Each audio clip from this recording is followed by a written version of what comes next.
life contains all the dimensions within it and is always prepared to expose itself, reveal itself fully to us, provided our eyes are open. The helper need not be a person, as I said. The helper is life itself. But we do not see that helper because we are close to life.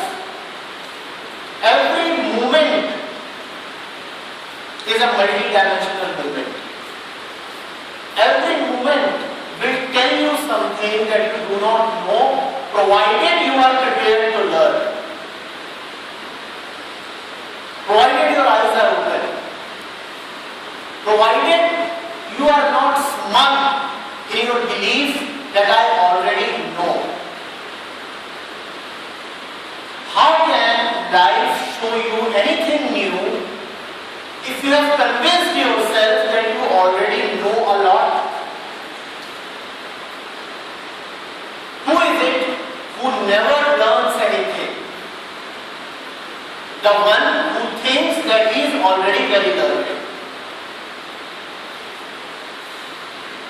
And all of us, in some way, have enclosed ourselves in the belief that we are already very, very learned. We think that we have an experience behind us, and that experience is the totality of the world. We rely a lot upon our experience, our past. Hence, when something new comes to us, first of all, we don't notice it. And even if we notice it, we dismiss it.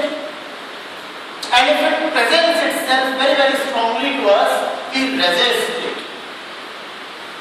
These are the ways of the defense of the ego.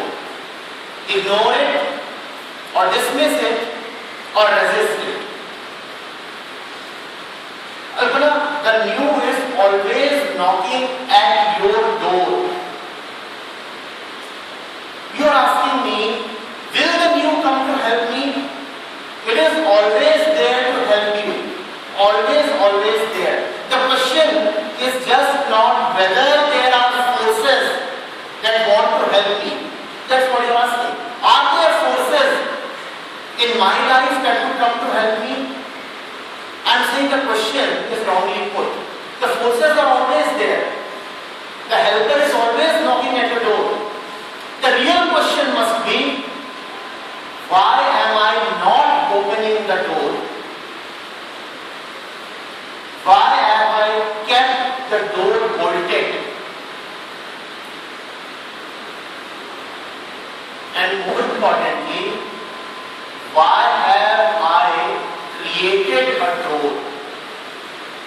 Why can't I live in the open, freely? Why have I created protective walls around me? You know what are these walls? These are the walls of our past, of our knowledge, of our limited experience.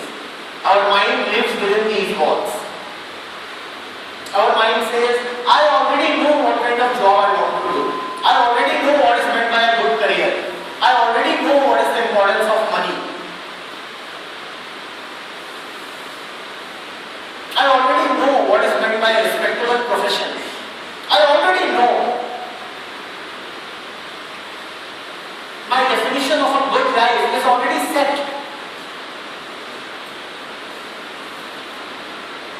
Now the new will keep knocking at the door and knocking, and you will not allow it entry. And that is what we are doing, day in and day out. Resisting the new. Because we are afraid. We are afraid and we are ignorant. We just want to repeat the past that is contained within the walls of our mind. We just want to repeat it. My elder brother did a particular kind of job, I also want to do that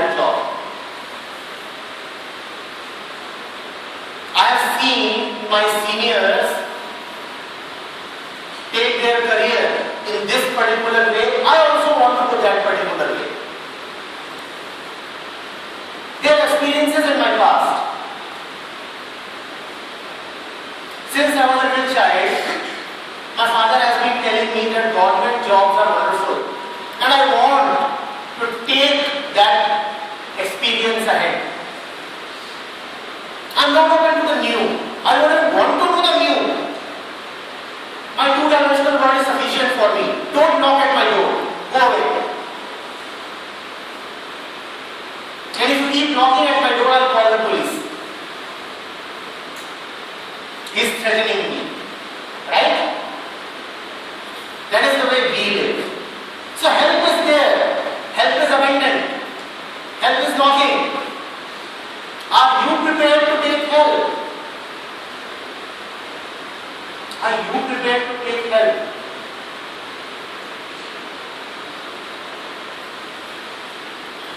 How many of you really inquire the various possibilities that are there in the world?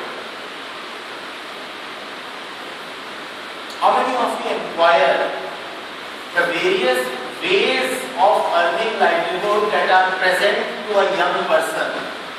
Most of us are already settled in our patterns of thinking. So many of you are sitting here, but if I ask you, what is it that you want to do in life? I'll get answers that will be very, very similar. Within 2 or 3 broad categories, all your answers can be summed up. Nothing beyond that. And we are sure that this is what life is and this is the way one should earn livelihood. This is the way one should live. Have you tried to find out? Have you tried to inquire? The answer is ready to come to you. But are you raising the right questions? Are you open to the answer?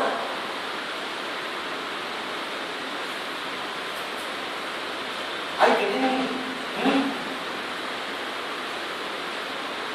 And to some of us, even this possibility is deeply unsettling. That there is a world beyond my thoughts. That there is a world beyond my experience. You don't even want to think about it. Yes, sitting over here, theoretically, it sounds good to say that when will the helper come to me? But you know what, Alana? The history of the world says that whenever the helper comes, he is chased away. Not only is he chased away, he is often persecuted. Sometimes he is put on the cross, sometimes he is stoned to death, sometimes he is poisoned, at times he is jailed,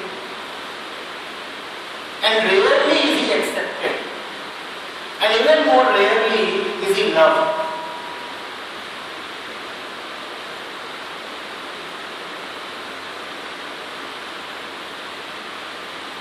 Do not wait for that one particular helper.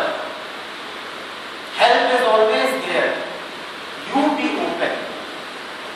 That is your task, your responsibility towards yourself. To be open, to be vulnerable.